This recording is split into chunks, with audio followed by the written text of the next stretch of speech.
that she met with the FBI for 3.5 hours on Saturday. Good morning. I'm here to give you an update on the FBI's investigation of Secretary Clinton's use of a personal email system during her time as Secretary of State. After a tremendous amount of work over the last year, the FBI is completing its investigation and referring the matter to the Department of Justice for a prosecutive decision. What I want to do today is three things. I want to tell you what we did, I want to tell you what we found, and I want to tell you what we're recommending to the Department of Justice. This is going to be an unusual statement in at least a couple of ways. First, I'm going to include more detail about our process than I ordinarily would, because I think the American people deserve those details in a case of intense public interest. And second, I have not coordinated this statement or reviewed it in any way with the Department of Justice or any other part of the government. They do not know what I'm about to say.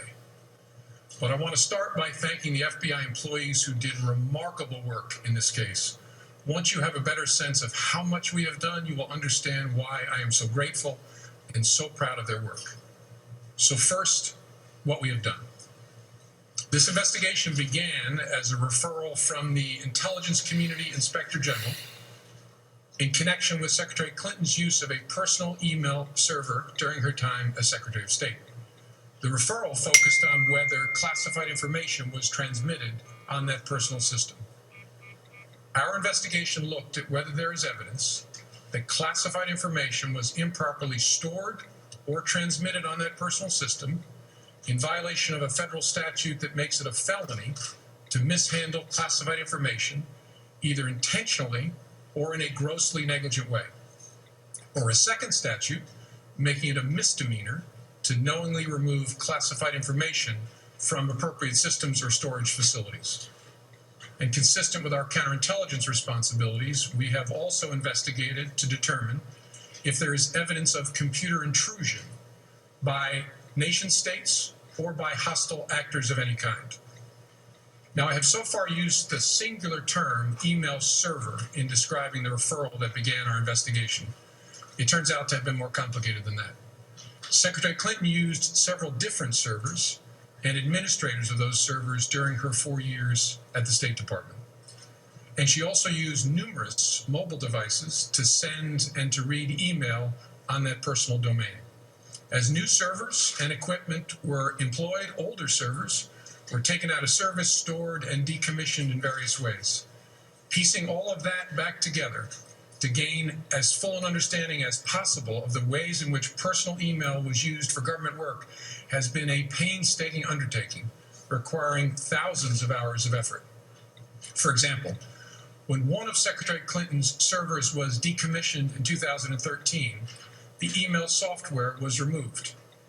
That didn't remove the email content, but it was like removing the frame from a huge unfinished jigsaw puzzle and then dumping all the pieces on the floor. The effect was that millions of email fragments ended up in the server's unused or slack space. We searched through all of it to understand what was there and what parts of the puzzle we could put back together again. FBI investigators also read all of the approximately 30,000 emails that Secretary Clinton provided to the State Department in 2014. Where an email was assessed as possibly containing classified information, the FBI referred that email to any government agency that might be an owner of that information, so that agency could make a determination as to whether the email contained classified information at the time it was sent or received, or whether there was reason to classify it now, even if the content had not been classified when it was first sent or received. And that's the process sometimes referred to as up-classifying. From the group of 30,000 emails returned to the State Department in 2014, 110 emails in 52 email chains have been determined by the owning agency to contain classified information at the time they were sent or received. 8 of those chains contained information that was top secret at the time they were sent. 36 of those chains contained secret information at the time, and 8 contained confidential information at the time. That's the lowest level of classification. Separate from those, about 2,000 additional emails were up-classified to make them confidential. Those emails had not been classified at the time that they were sent or received. The FBI also discovered several thousand work-related emails that were not among the group of 30,000 emails returned by Secretary Clinton to state in 2014. We found those emails in a variety of ways. Some had been deleted over the years, and we found traces of them on servers or devices that have been connected to the private email domain. Others we found by reviewing the archived government accounts of people who'd been government employees at the same time as Secretary Clinton, including high-ranking officials at other agencies, folks with whom a Secretary of State might normally correspond. This helped us recover work-related emails that were not among the 30,000 that were produced to state. Still others we recovered from that painstaking review of the millions of email fragments dumped into the slack space of the server that was decommissioned in 2013. With respect to the thousands of emails we found that were not among those produced to the State Department, agencies have concluded that 3 of those were classified at the time they were sent or received, 1 at the secret level and 2 at the confidential level. There were no additional top secret emails found. And finally, none of those we found have since been up-classified. I should add here that we found no evidence that any of the additional work-related emails were intentionally deleted in an effort to conceal them in some way. Our assessment is that, like many email users, Secretary Clinton periodically deleted emails, or emails were purged from her system when devices were changed. Because she was not using a government account, or even a commercial account like Gmail, there was no archiving at all of her emails. So it's not surprising that we discovered emails that were not on Secretary Clinton's system in 2014 when she produced those 30,000 some emails to state. It could also be that some of the additional work-related emails that we've recovered were among those deleted as personal by her lawyers when they reviewed and sorted her emails for production in late 2014. The lawyers doing the sorting for Secretary Clinton in 2014 did not individually read the content of all of her emails as we did for those available to us. Instead, they relied on header information, and they used search terms to try to find all work-related emails among the reportedly more than 60,000 that were remaining on her system at the end of 2014. It's highly likely that their search missed some work-related emails and that we later found them. For example, in the mailboxes of other officials, or in the slack space of a server. It's also likely that there are other work-related emails that they did not produce to state and that we did not find elsewhere and that are now gone, because they deleted all emails they did not produce to state, and the lawyers then cleaned their devices in such a way as to preclude complete forensic recovery. We have conducted interviews and done technical examination to attempt to understand exactly how that sorting was done by her attorneys. Although we don't have complete visibility because we're not able to fully reconstruct the electronic record of that sorting, we believe our investigation has been sufficient to give us reasonable confidence there was no intentional misconduct in connection with that sorting effort. And of course, in addition to our technical work, we interviewed many people, from those involved in setting up the personal email system and maintaining the various iterations of Secretary Clinton's server, to staff members with whom she corresponded on email, to those involved in the email production to state, and finally Secretary Clinton herself.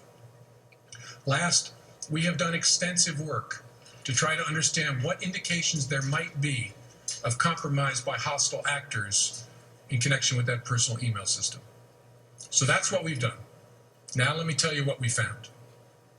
Although we did not find clear evidence that Secretary Clinton or her colleagues intended to violate laws governing the handling of classified information, there is evidence that they were extremely careless in their handling of very sensitive, highly classified information.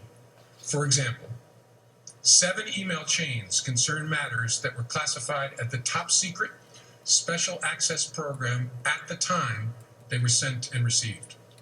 Those chains involve Secretary Clinton both sending emails about those matters and receiving emails about those same matters.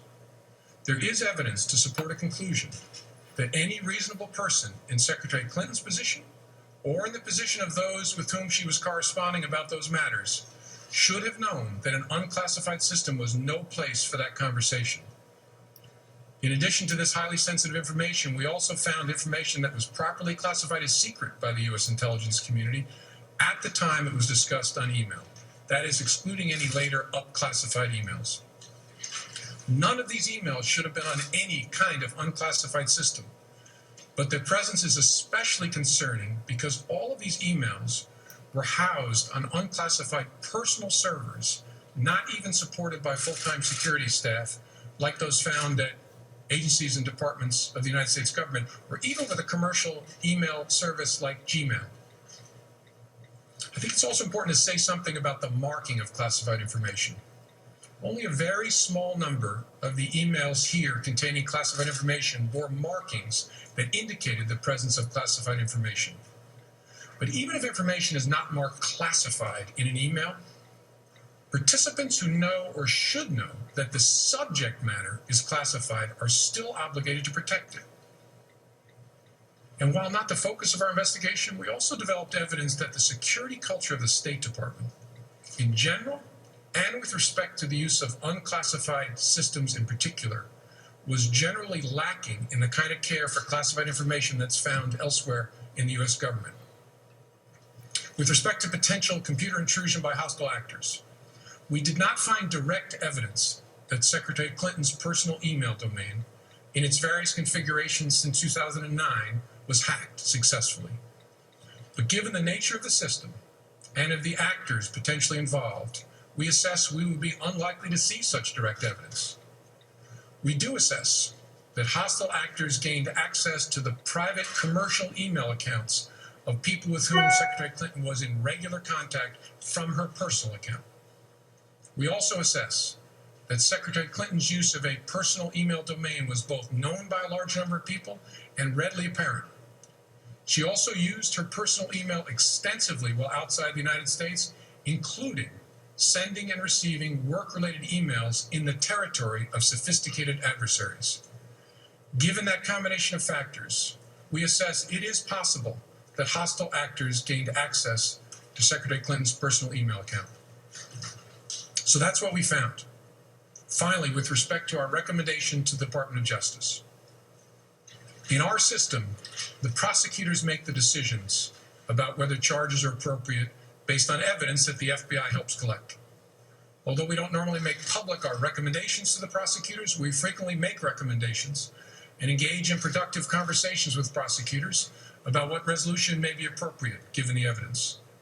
In this case, given the importance of the matter, I think unusual transparency is in order. Although there is evidence of potential violations of the statutes regarding the handling of classified information, our judgment is that no reasonable prosecutor would bring such a case. Prosecutors necessarily weigh a number of factors before deciding whether to bring charges. There are obvious considerations like the strength of the evidence, especially regarding intent. Responsible decisions also consider the context of a person's actions and how similar situations have been handled in the past. In looking back at our investigations into the mishandling or removal of classified information, we cannot find a case that would support bringing criminal charges on these facts.